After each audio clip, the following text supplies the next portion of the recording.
नमस्कार, मैं हूँ आपके साथ कंचन मिश्रा। अपडेट मीडिया 24x7 में आप सभी का स्वागत है। अपडेट मीडिया 24x7 के समस्त परिवार की ओर से आप सभी को गणतंत्र दिवस की बहुत बहुत शुभकामनाएं।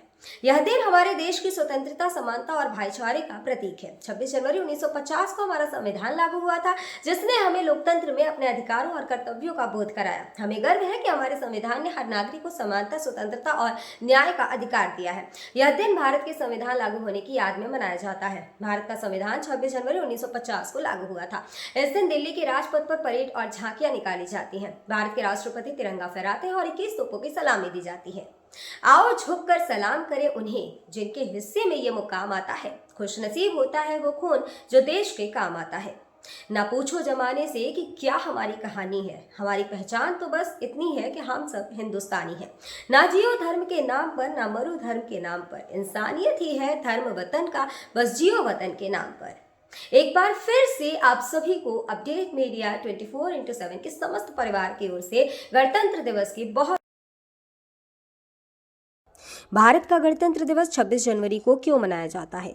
जैसा कि आप जानते हैं कि गणतंत्र दिवस हमारा राष्ट्रीय पर्व है जो 26 जनवरी को मनाया जाता है। हर साल गणतंत्र दिवस के दिन भव्य परेड का योजना बनाया जाता है जो इंडिया गेट से राष्ट्रपति भवन तक होता है। इस परेड के दौरान थल सेना, वायुसेना और नौसेना के जवान शामिल होते हैं। इस परेड के दौरान तीन सेनाओं के प्रमुख राष्ट्रपति को सलामी देते हैं। यही नहीं, इस दिन तीन सेनाएं आधुनिक हथियारों का प्रदर्शन भी करती हैं जो राष्ट्रीय शक्ति का प्रतीक है। लेकिन आप जानते हैं कि गणतंत्र दिवस 26 जनवरी को ही क्यों मनाया जाता है? दरअसल 1950 ईस्वी में मुझे भारत सरकार अधिनियम को हटाकर भारत का संविधान लागू किया गया था। संविधान को लागू करने के लिए 26 जनवरी का दिन इसलिए चुना गया क्योंकि साल 1929 में दिसंबर में लाहौर में भारतीय राष्ट्रीय कांग्रेस का अधिवेशन पंडित जवाहरलाल नेहरू की अध्यक्षता में हुआ था। इस अधिवेशन में प्रस्ताव पारित कर इस बात की घोषणा की गई कि यदि अंग्रेज सरकार द्वारा 26 जनवरी 1930 तक भारत को स्वतंत्र देश का दर्जा नहीं दिया गया तो भारत को पूर्ण रूप से स्वतंत्र देश घोषित कर दिया जाएगा। जब अंग्रेज सरकार ने कुछ नहीं किया तब कांग्रेस ने 26 जनवरी 1930 को भारत को पूर्ण स्वराज घोषित कर दिया। 26 जनवरी 1950 के दिन सुबह 10:18 पर भारत एक गणतंत्र बना। इसके 6 मिनट बाद 10:24 पे राजेंद्र प्रसाद ने भारत के पहले राष्ट्रपति के रूप में शपथ ली। इस दिन पहली बार बतौर राष्ट्रपति डॉक्टर राजेंद्र प्रसाद बग्घी पर बैठकर राष्ट्रपति भवन से निकले थे। इस दिन पहली बार भारतीय सैन्य बल की सलामी ली। पहली बार उन्हें गॉर्ड ऑफ स्वामित्व दिया गया था। गणतंत्र दिवस के दिन भारत में राष्ट्रीय अवकाश भी घोषित किया जाता है। यह हमारे देश के लिए बेहद ही खास पर्व है। साथ ही यह हमारे लिए बेहद ही गर्व का विषय है कि हमारे राष्ट्र को एक गणराज्य के रूप में स्थापित हुए 76 वर्ष पूरे हो चुके हैं। देश की संप्रभुता और एकीकरण को दर्शाने वाला यह त्योहार हर भारतीय के मन में देशभक्ति की भावना का संचार करता है। 26 जनवरी 1950 21 तोपों की सलामी के साथ तिरंगा फहराते हुए राष्ट्रपति डॉक्टर राजेंद्र प्रसाद ने स्वतंत्र भारत का स्वनिर्मित संविधान लागू किया। भारत के नए युग की शुरुआत के साक्षी देशवासियों सहित सी गोपालाचारी, जवाहरलाल नेहरू, सरदार पटेल जैसे गणमान्य बने। मात्र 3 साल पहले आजादी की सुबह देखने वाले देश ने अपना संविधान बनाकर विश्व को अपनी संप्रभुता का परिचय दिया। हालांकि ये डगर इतनी आसान नहीं थी। इतिहास के पन्नों को टटोले तो मालूम होता है कि स्वराज के साथ ही अपने संविधान, हक और हुकूम की लड़ाई बेहद चुनौती भरी थी। दरअसल अंग्रेजों की गुलामी से त्रस्त देशवासियों को प्रथम विश्व युद्ध के दौरान एक सुनहरा अवसर हाथ लगा जब ब्रिटेन की ओर से मदद की गुहार लगाई गई। भारतीयों ने सहर्ष प्रस्ताव स्वीकार किया और वर्ल्ड वॉर में ब्रिटेन के साथ खड़े नजर आए। यह उद्देश्य के साथ कि उन्हें आगे चलकर अंग्रेजों की हुकूमत से आजादी मिल जाएगी। लेकिन एक बार फिर अंग्रेज अपनी बात से पलटते नजर आए और आजादी के बदले लेकर आए भारत सरकार अधिनियम 1919। इस अधिनियम का असर ये रहा कि देश के कुछ बड़े प्रांत में दोहरी शासन प्रणाली व्यवस्था लागू हुई। इसके तहत स्वास्थ्य, शिक्षा, कृषि जैसे विषयों को भारतीय मंत्रियों के सम्मुख सौंप दिया गया था। वहीं दूसरी तरफ से सैन्य, रक्षा और विदेशी मसले जैसे अहम मुद्दे वायसराय के अधिकार क्षेत्र में रहे। इसके अनुरूप भारतीयों को यह आश्वासन दिया गया कि इस अधिनियम से पड़ने वाले प्रभावों का विषय में भविष्य में आकलन किया जाएगा। अंग्रेजों के इसी कदम ने जमीन तैयार की साइमन कमीशन की। जो साल 1928 में भारत की धरती पर दाखिल हुआ। साइमन कमीशन ने बड़े ही नाटकीय अंदाज में संवैधानिक सुधारों की समीक्षा कर अपनी रिपोर्ट तैयार की। लेकिन अब समय बदल गया है।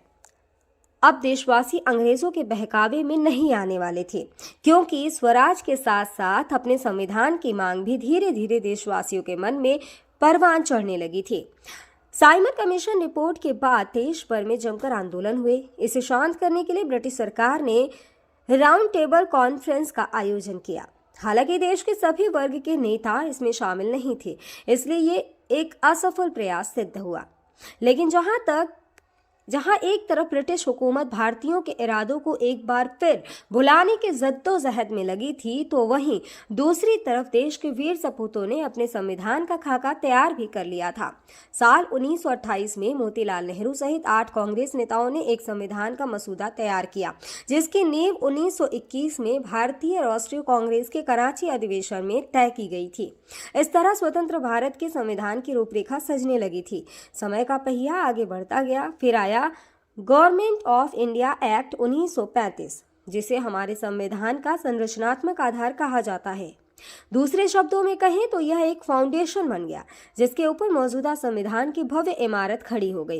एक्ट 1935 भारत के लिए आज़ादी की सुगबुगाहट के साथ आया, लेकिन आज़ादी की आहट के साथ मुस्लिम लीग और कांग्रेस के बीच मतभेदों की खाई गहरी होती जा रही थी। दोनों के बीच तल्खियां इतनी बढ़ चुकी थी कि बुनियादी मुद्दों पर भी समझौते की गूंज तक नहीं रही थी। हालांकि इन सभी विवादों से आगे बढ़ते हुए भारतीय नेता अपने लक्ष्य की ओर बढ़ रहे थे। दूसरे विश्व युद्ध के दौरान 1945 में सभी पार्टियों की सहमति से संविधान का प्रारूप तैयार कर लिया गया था, जिसे सार्वभौमिक वयस्क फ्रेंचाइजी स्वतंत्रता और समानता के साथ अल्पसंख्यकों के अधिकारों की रक्षा का विशेष ध्यान रखा गया था। इसके साथ ही भारत छोड़ो आंदोलन और आजाद हिंद फौज की निर्भीकता ने अंग्रेजों ने भारत में अनंत काल तक राज करने का सपना चूर चूर कर दिया था। जैसे जैसे भारतीय राष्ट्रीय आंदोलन जोर पकड़ता गया, ब्रिटिश हुकूमत पर संविधान निर्माण के लिए संविधान सभा के गठन का दबाव भी बढ़ता गया।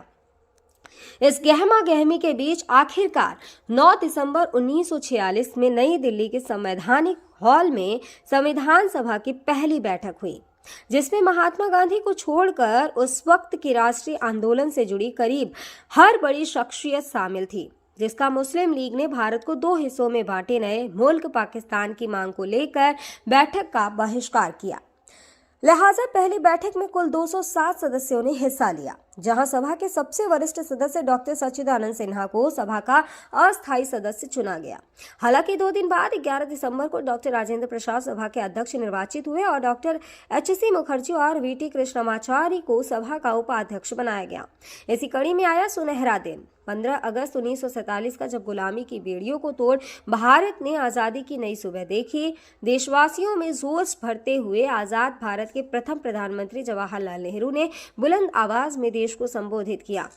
इतिहास के पन्नों में यह भाषण ट्रस्ट विद डेस्टिनी नाम से दर्ज हुआ। इसके साथ ही तेज हुई संविधान निर्माण की प्रक्रिया। आज़ादी के बाद चुनौतियों में इजाफा हुआ।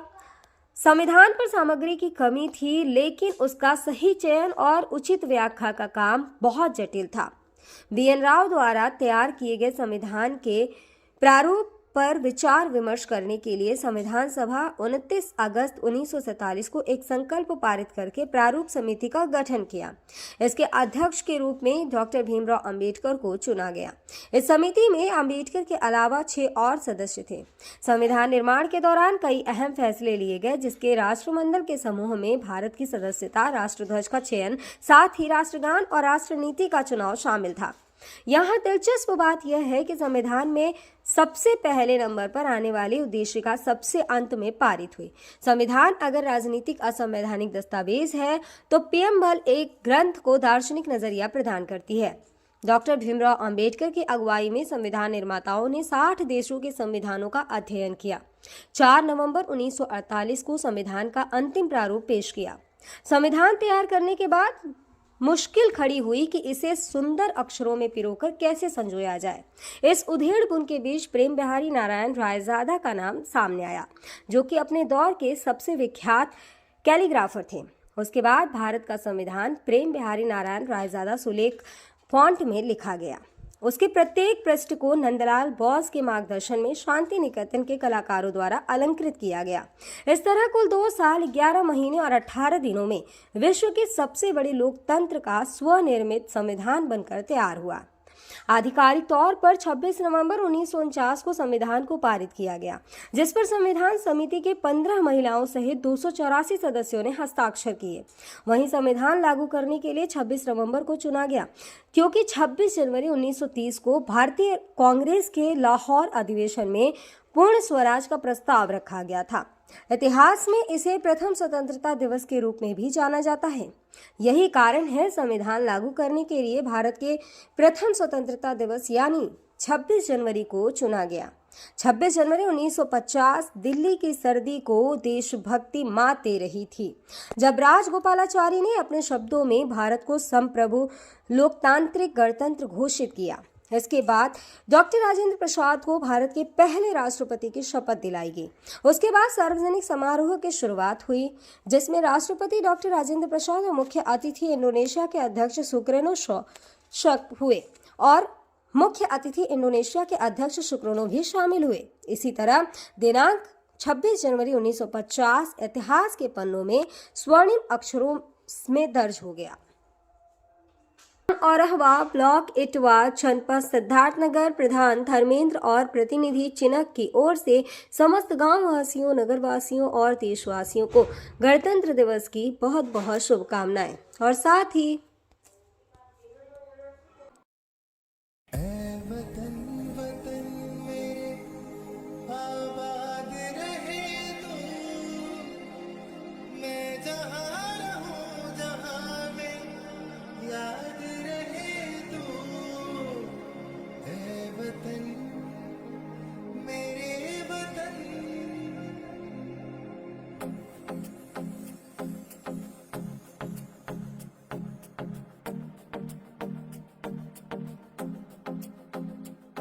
मेरा रंग दे,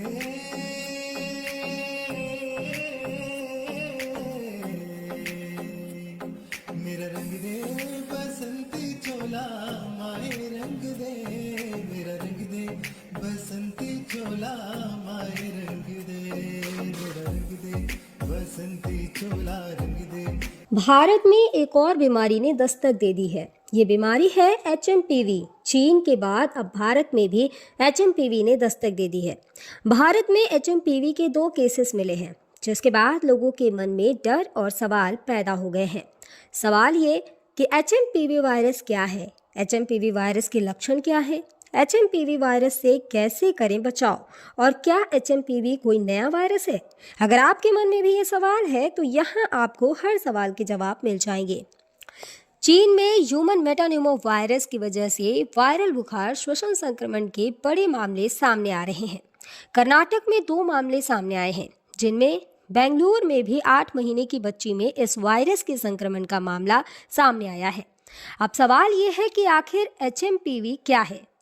HMPV यानी ह्यूमन मेटान्यूमो वायरस एक श्वसन वायरस है जो फ्लू जैसे लक्षण पैदा करता है। अब निचले और ऊपरी श्वसन संक्रमण जैसे सर्दी का कारण बनता है। यह एक मौसमी बीमारी है जो आमतौर पर सर्दियों और शुरुआती वसंत में होती है, जो RSV यानी रेस्पिरेटरी सिंसिटियल वायरस और फ्लू के समान होते हैं। इससे बचाव के लिए HMPV आमतौर पर बच्चों में ही डिटेक्ट होता है। सभी फ्लू सैंपल में से 0.7% में HMPV होते हैं। इसके लक्षण है कि HMPV वायरस को ह्यूमन मेटान्यूमो वायरस या ह्यूमो वायरस कहते हैं, जिसके लक्षण काफ़ी हद तक सामान्य सर्दी जुकाम के समान होते हैं। सामान्य मामलों में यह खांसी या गले में घरघराहट, नाक बहने या गले में खराश का कारण बनता है। छोटे बच्चों या बुजुर्गों में HMPV का संक्रमण गंभीर हो सकता है। कमज़ोर ह्यूमन सिस्टम वाले लोगों में भी ये वायरस गंभीर बीमारी का कारण बन सकता है। कहा जा रहा है कि इस वायरस से संक्रमित मरीजों में सांस लेने में दिक्कत और फ्लू जैसे लक्षण दिखाई दे रहे हैं। इसके इलाज के लिए ज़रूरी है कि इसमें सबसे ज़रूरी होता है कि अगर आपको HMPV के होने का संदेह होता है या इस तरह के कोई लक्षण आपको नज़र आते हैं तो बिना डॉक्टर के सलाह के कोई भी एंटीवायरल दवाओं का इस्तेमाल ना करें। सांस की बीमारी से जुड़े एक्सपर्ट ने लोगों को मानव मेटान्यूमो वायरस से लड़ने के लिए एंटीवायरल दवाओं का आंख बंद कर उपयोग न करने की सलाह दी है। ऐसे में सावधानी बरतें और बिना डॉक्टर के सलाह के कोई भी दवा न लें। फिलहाल इसका कोई टीका अब तक नहीं है। इसके लक्षण जैसा हम पहले ही बता चुके हैं कि सर्दी जुकाम होते हैं। 2023 में England, Britain, Finland, Australia, Canada, America और चीन में HMPV का पता चला था।